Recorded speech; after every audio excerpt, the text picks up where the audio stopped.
عناية الرحمن للإيمان تهدينا وتشرح الصدر للتقوى وتروينا. عناية الله للإنسان تسعده تشفي القلوب من الأمراض تحمينا. السلام عليكم ورحمة الله تعالى وبركاته. إن الحمد لله نحمده ونستعين به ونستهديه ونستغفره ونعوذ بالله تعالى من شرور أنفسنا وسيئات أعمالنا. من يهده الله فلا مضل له ومن يضلل فلن تجد له وليا مرشدا. وأشهد أن لا إله إلا الله وحده لا شريك له، وأشهد أن سيدنا ونبينا وعظيمنا وإمامنا وقدوتنا وشفيعنا محمدا عبد الله ورسوله. اللهم صل وسلم وزد وبارك عليه وعلى آله وصحبه وعلى كل من اهتدى بهديه واستنى بسنته وكتفى أثره إلى يوم الدين. أما بعد، حياكم الله جميعا أيها المشاهدون الكرام وأيها الشباب الكرام، وبياكم وجعل الجنة مثوانا ومثواكم، وأهلا وسهلا بكم وحلقة جديدة من برنامجكم العناية المركزة. لا زلنا مع موضوع تحديد الأهداف. اتكلمنا لغاية دلوقتي على هدفين اتنين: هدف دخول الجنة وهدف صحبة النبي صلى الله عليه وسلم في الجنة. تعالوا مع بعض نختم هذه الأهداف بهدف هو من أعظم ومن أفضل ومن أجل الأهداف، ألا وهو الشوق إلى لقاء الله عز وجل. الشوق إلى لقاء الله عز وجل. النبي صلى الله عليه وسلم حينما خير في آخر لحظات حياته بين الدنيا وبين لقاء الله فقال: بل الرفيق الأعلى، بل الرفيق الأعلى، بل الرفيق الأعلى. سيدنا موسى، هذا الشوق الذي جعل سيدنا موسى أن يشتاق إلى لقاء الله سبحانه وتعالى وأن يكلم ربه سبحانه وتعالى، فلما تجلى ربه للجبل جعله دكا وخر موسى صاعقا فلما أفاق قال: سبحانك تبت إليك وأنا أول المؤمنين. هل اشتقت إلى لقاء الله سبحانه وتعالى؟ هل تحب الله سبحانه وتعالى؟ فهات وقدم الدليل على حبك لله وحبك لرسول الله صلى الله عليه وسلم وحبك لكلام الله سبحانه جل في علاه. لابد أن تقبل على مولاك سبحانه جل في علاه. ولكن السؤال الأهم هو لما نتكلم عن الشوق إلى لقاء الله أو نتكلم عن حب لقاء الله، هل معنى هذا أننا نتكلم عن حب الموت؟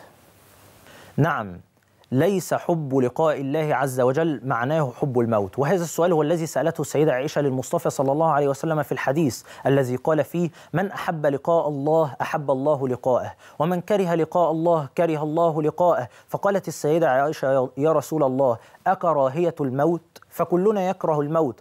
فقال صلى الله عليه وسلم: ليس ذاك يا عائشة، ولكن العبد المؤمن إذا حضرته الوفاة بشر بلقاء الله عز وجل فأحب لقاء الله فأحب الله لقاءه، وإن العبد المنافق أو الفاجر إذا حضرته الوفاة بشر بعذاب الله عز وجل فكره لقاء الله فكره الله لقاءه. وتعلم أصحاب المصطفى صلى الله عليه وسلم منه ذلك أيضا، فحينما حضرتهم الوفاة كانوا في أجل حالات الشوق للقاء الله عز وجل. مثلا بلال رضي الله عنه حينما حضرته الوفاة كانت تقول زوجته: وحزناه وحزناه، فيقول لها: بل وفرحاه وفرحاه، غدا ألقى الأحبة محمدا وحزبه. فإزاي إحنا كشباب كان يبقى عندنا حب لقاء الله عز وجل ده؟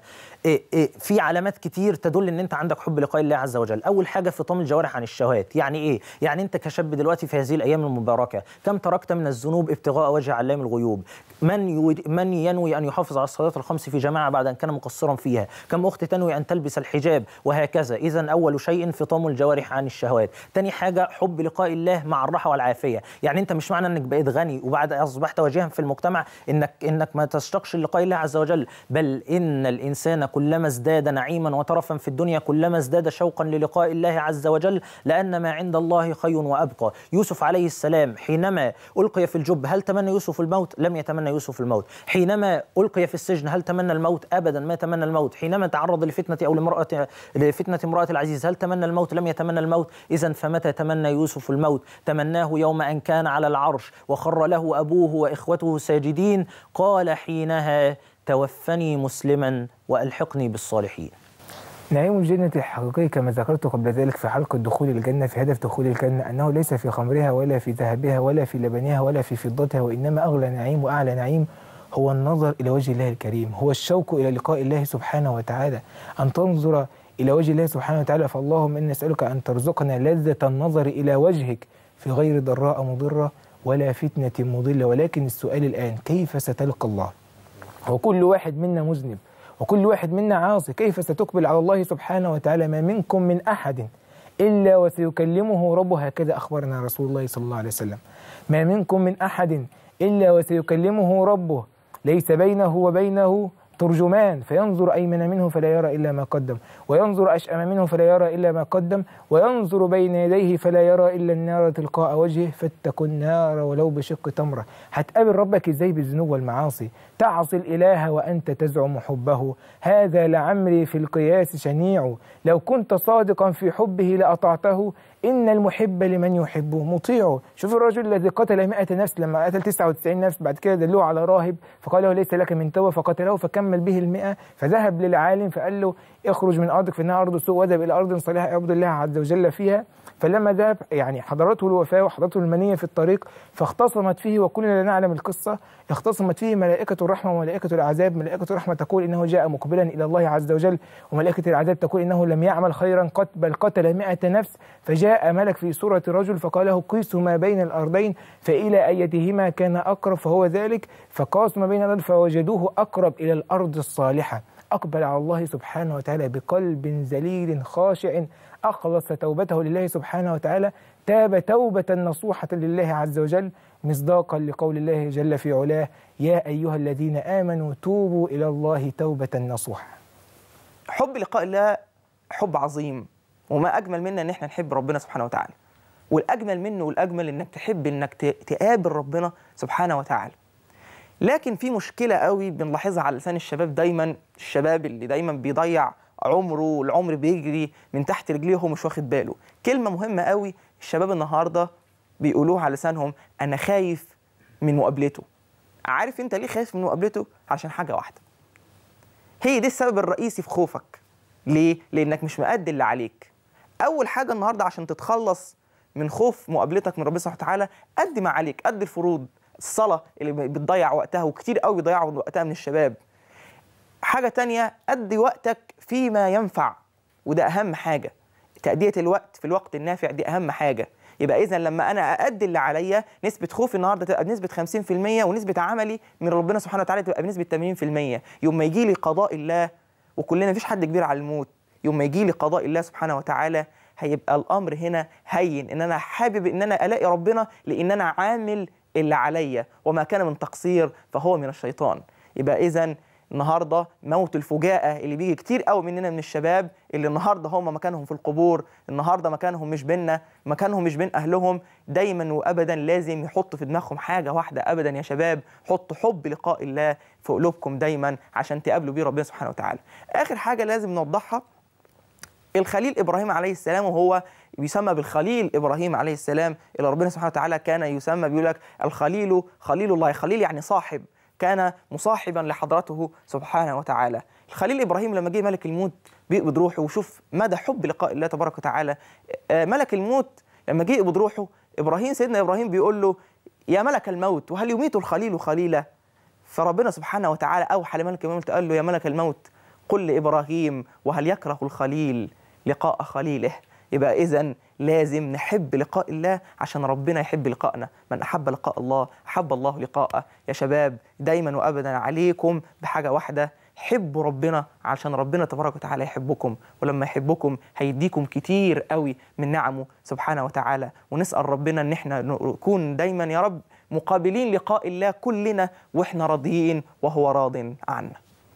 كتير من الشباب وأي شاب ممكن يسأل نفسه هذا السؤال: أنا نفسي ألقى الله سبحانه وتعالى وأنا أشتاق إلى لقاء الله عز وجل، ولكن للأسف بتوب لله سبحانه وتعالى وبرجع للذنب مرة تانية.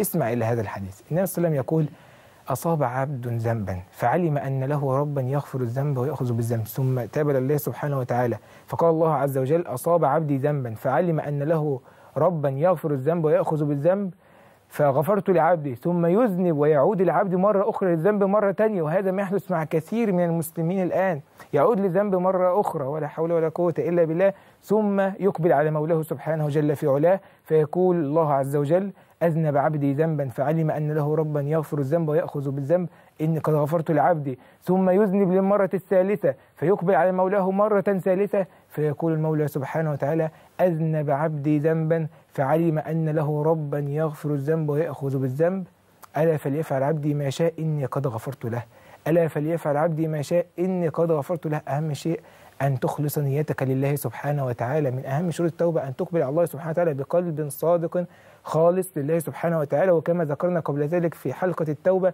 إن من أهم شروط التوبة الإقلاع والندم والعزم. الإقلاع على المعاصي، الندم على عدم العودة إلى المعاصي، والعزم على عدم العودة مرة أخرى إلى المعاصي. أخلصوا توبتكم لله سبحانه وتعالى، عودوا إلى الله بقلوب صادقة، عودوا إلى الله بقلوب ذليلة، عودوا إلى الله بقلوب خاشعة مليئة بحب الله والشوق إلى لقاء الله سبحانه جل في علاه. إلهي إلهي إلهي إلهي إلهي إلهي لا تعذبني فإني مقر بالذي قد كان مني.